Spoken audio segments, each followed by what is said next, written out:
Thank you, Madam Speaker. The massive price discount on Alberta's oil is costing our province and our country billions of dollars. It is, without doubt, a national crisis. But instead of decisive action, the NDP have decided to strike yet another committee. Now, industry has been clear. Until pipelines are finally built, we need to temporarily curtail oil production to increase prices, keep producers viable, and most importantly, keep Albertans working. To the Premier, why have you kicked the can down the road when it is clear that urgent action is required right now? Minister of Energy. Thank you, Mr. Speaker. I think the Premier made it fairly clear this morning that this is a team that will start right away, that will be reporting very soon, because we know that action matters, because we know market access matters, we know that jobs in our energy sector matter. That's what matters to Albertans, Madam Speaker, and that's what we're doing. We're taking action to provide those jobs and provide a path to get those pipelines built, because we know that market access matters, as does our whole energy industry. Madam Speaker, thank you. But let's be absolutely clear. What the minister is actually saying is she really doesn't have faith in the officials in her own ministry to quickly do that work. So that means that either the minister is happy with the status quo, or in this case, making no decision is itself a decision.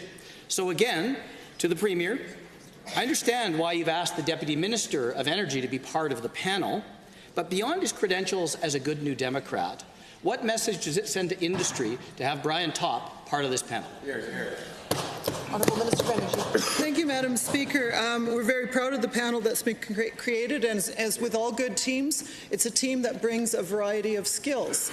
And we expect that action will happen because of that. We've looked at, as the honourable member knows, and anyone who lives in this province, there's a disparity of agreement as to what next action should be. So that's what this committee is going to look at. We've been working with industry constantly, looking at all options. No doors have been closed, and we're going to continue to engage with industry. Mr. Speaker, what I can... Go ahead, Honourable Member. Thank you, Madam Speaker. What I can tell you is that Alberta energy producers and Albertans don't like Ontario New Democrats coming and telling them their business. Albertans want to be involved in those answers. But, Madam Speaker, I will say the challenge facing our province is absolutely extraordinary. But desperate times call for desperate measures. In the short term, curtailing oil production would be a dramatic step. But having personally talked with many industry experts over the last week, I believe it's the right thing to do, to maximize the value of the resource that all Albertans own. Again, to the Minister, will you agree to temporarily curtail production to increase the take for Albertans, keep producers viable, and most importantly, keep Albertans working? Honourable Minister.